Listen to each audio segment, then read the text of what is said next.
Local 4 News starts now with a breaking news alert.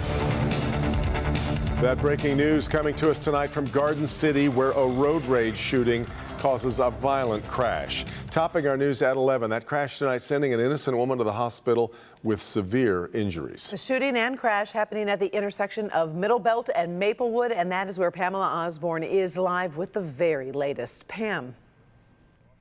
That investigation still very much underway. First, I want to show you this pickup truck here involved in this accident. The situation, if you look very closely, you can see bullet holes on the driver's side of that vehicle. This is one of what police believe are two vehicles that were involved in some sort of dispute that ended in a violent crash that also injured an innocent woman who was pulled from that piece of a car that you see there on the other side of Middle Belt Road.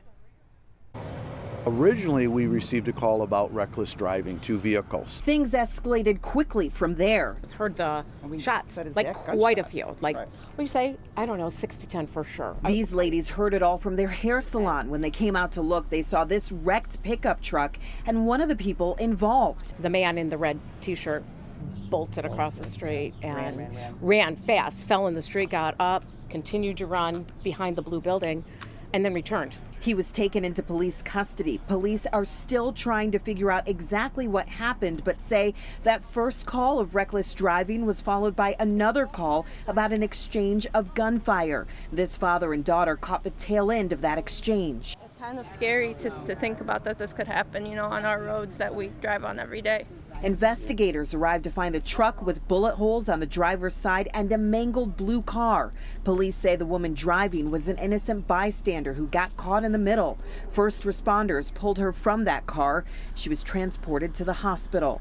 It's heartbreaking because these were members of our community that are now either going to be traumatized or worse, no longer with us. I hope everybody is okay. But looking at the damage, it's hard to imagine what they're going to be going through tonight. And still no word on how that woman is doing this evening. While police have quite the scene here that they are still investigating, they say the driver of another vehicle did take off from this scene. They're working to get a description of that vehicle, and as soon as they do, we will of course pass it along to you. Reporting live tonight in Garden City, I'm Pamela Osborne, Local 4. Horrifically violent there. All right. Thank you, Pamela. We appreciate it. Also following some breaking news at this hour near Grand Rapids, police say a 16-year-old boy and a 40-year-old woman were shot in a high school parking lot in Gaines Township just as a graduation ceremony was finishing. Fortunately, both victims are expected to be okay. Police say two white sedans opened fire as people were leaving, then drove off. No arrests have been made. Right now, there's no known connection between the victims and suspects. Tonight, everyone in Lansing seems to be looking to give you money. Governor Whitmer is pitching a $500 check, while the GOP-led legislature wants to lower the income tax along with a host of other structural tax changes. Mara McDonald in Lansing tonight. Mara, the bottom line here is right now Lansing is awash in money. And we're not just talking about federal money either. This state is blowing past its expected tax collections, in this case this year alone, by $2.8 billion, with more expected next year. What to do with all those billions? Well, you've got dueling proposals.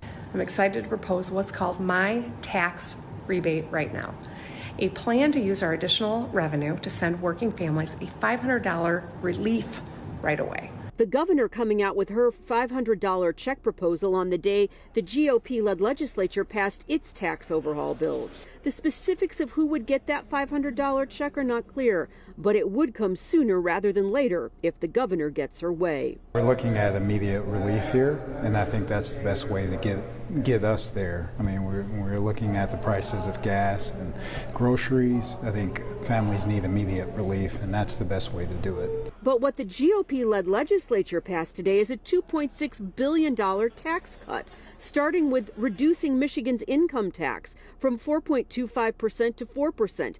And there's a lot more. Annually, every family will see a $500 increase in child credit on their taxes. Annually, earned income tax credit will go up about $275 million. The backstage to all of this is, well, it's an election year. And with the president's poll numbers in the tank and the latest NBC polling numbers suggesting a whopping 75% of you say the country is on the wrong track, Democrats are facing a rough midterm election. The two greatest issues that are driving people to the polls this fall, according to the poll, inflation and the economy. We're in Lansing tonight. I'm Mara McDonald, Local 4. Well, a gorgeous night out there. Dry, temperatures still hovering around 70 degrees. Turn things over to Paul here, who has a big warm-up coming our way. Absolutely, and it's now a quiet night. We had one tiny little thunderstorm that went across extreme northern Livingston, northern Oakland County early this evening, and I mean, there was one. Just one, and it's gone, and all the rain's gone right now. And we are in the mid-60s to around 70 degrees right now, so it is a very mild night out there, and it's going to be a scorcher tomorrow. Take a look at temperatures. Now, 8 o'clock in the morning, already in the upper 60s, so it's going to be a warm night and a warm start to the day. Definitely T-shirt and shorts for the kids. We'll show you the bus stop forecast in a minute. And then already by 1 o'clock in the afternoon, a lot of us are already in the low 80s. And by the end of the afternoon, upper 80s for many of us. Now you can see the lake causing a cooling effect, as we always expect in spots on the east side. But a lot of us inland are going to be in the upper 80s. The record high tomorrow, by the way, is 91. So we're not going to be far away. And even 8 o'clock in the evening, low to mid 80s, very, very warm. So the kids, no rain to deal with tomorrow, just partly cloudy skies, 60s in the morning, 80s in the afternoon, a very warm day, a lot of outdoor recess. All right, be back to talk about the storm threat as we head into the weekend in just a few minutes, guys. Hundreds of Oxford High School students graduating tonight at Pine Knob. The ceremony starting with a tribute to Justin Schilling and Madison Baldwin, two of the four students killed last November, who are both supposed to graduate with their classmates tonight. Madison was always a bright light, and her smile and laugh were beautifully contagious. Madison carried herself with a positive and radiant energy that everybody could feel when she walked into the room. Justin will always be remembered by his amazing work ethic and continuous drive to do the very best that he could. The parents of Justin and Madison were invited up to the stage during the event, accepting their child's diplomas and a framed cap and gown. Meantime, the Oxford High School defendant will remain in the Oakland County Jail as he awaits trial every 30 days. 16-year-old Ethan Crumbley makes court appearances to see if there is a reason to move him to a juvenile facility. Today, the judge confirmed Crumbley will remain at the Oakland County Jail. He is charged with murder as an adult in the deaths of 4 students at Oxford High School. His trial is set for September. Michigan Secretary of State Jocelyn Benson claiming tonight in an interview with NBC News that former President Trump wanted her removed from office after she refused to overturn the 2020 presidential election results in Michigan. You've been called a traitor. It's been said that you should be locked up. Some of this went very high up in our government. Even the president himself had called on me to be arrested and tried for treason, potentially executed.